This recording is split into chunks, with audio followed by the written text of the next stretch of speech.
Now we're going to go into the late slate games. You got the Lions laying a field goal at Tampa Bay. This total 43 and a half. Actually, sorry, Brinson, you were supposed to set that one up. That's all right. You keep going. That's pretty much it. That's all I got. Yeah, I got the Lions as the best bet here.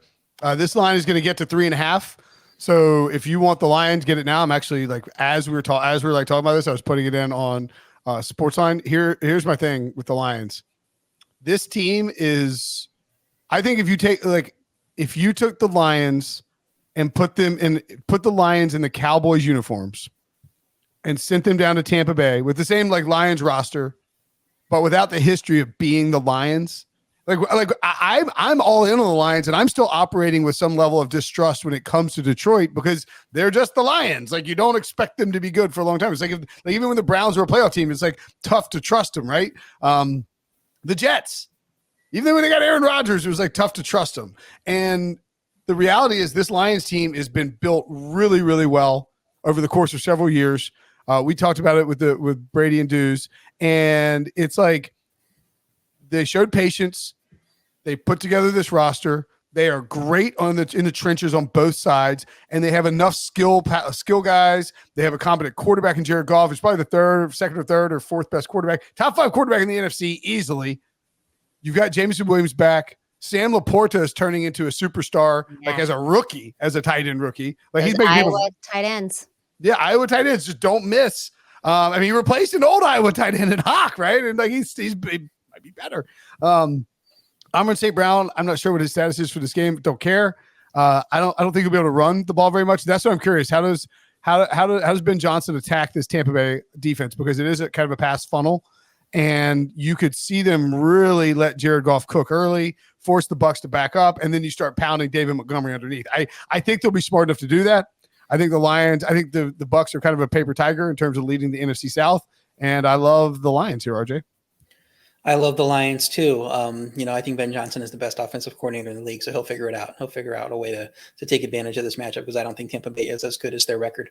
I just want to go to follow up on that Goff point. Are you saying right now on this podcast admitting that Jared Goff is better than Matthew Stafford? I keep doing that and saying, yeah, he's top. Say it. Stafford's 1. Stafford's 1. Hurts is 2. Goff is 3. Kirk Cousins is 4, and then Purdy's 5.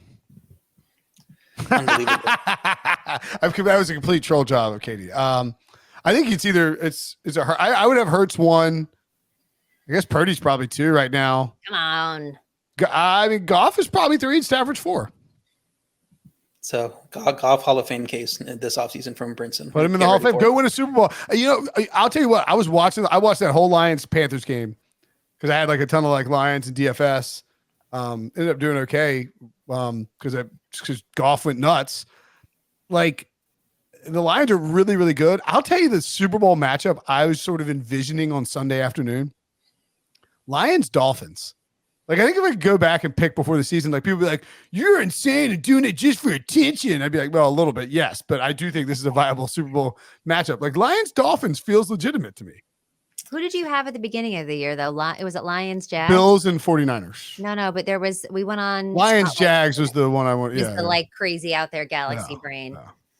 Not that crazy right now. Well, and also you had Matt Stafford to get 1 vote for MVP. Do you think that's still live? Yeah, hell yeah.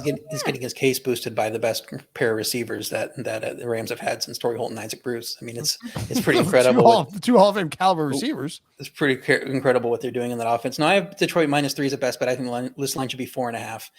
Tampa Bay dominated they were dominated in the one loss against a good team they played in the Eagles, and Detroit has proven to be good. Like you've said, Tampa Bay cannot run the ball, which I know prop stars will get into. Detroit's defense 6th in yards per pass, and they dominate limited offense. I think they're going to dominate here. Detroit's offense also 5th in yards per play, 4th in yards per pass, despite their cast of few receivers getting it done with the Sam Laportas of the world if they need to when Amon-Ra St. Brown is out. Surprisingly bad injury report last week didn't matter. They're going to be healthier here. I mean, bet it before it gets to 3.5 if you still have 3s in the market because this line should be higher.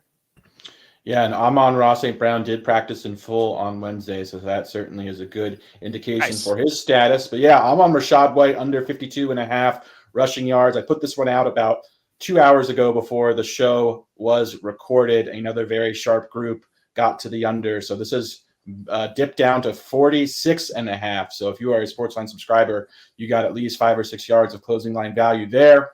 But absolutely love this spot. Detroit's run defense, RJ mentioned, one of the best in the NFL. They haven't allowed a running back to go over 43 yards this season, and they faced Bijan Robinson. They faced Kenneth Walker. They faced Aaron Jones, Isaiah Pacheco, Miles Sanders. So very, very impressive run defense from this Detroit team. Rachaad White has been the least efficient starting running back in the NFL. All of the NFL next gen stats, he ranks at the very bottom. The Bucs aren't doing any favors for him either as far as their run blocking is concerned here. So this is a giant mismatch. In my opinion, I love fading Rachaad White. I'd even take him at the 46.5 number that he's presently at. You could always scale down half a unit or something there if you're uncomfortable with that sort of line movement. But yeah, love fading the running back here against just an absolutely elite Detroit run defense. Prop stars with Rachaad White being so bad. Are you like in the free Sean Tucker movement? You want to get some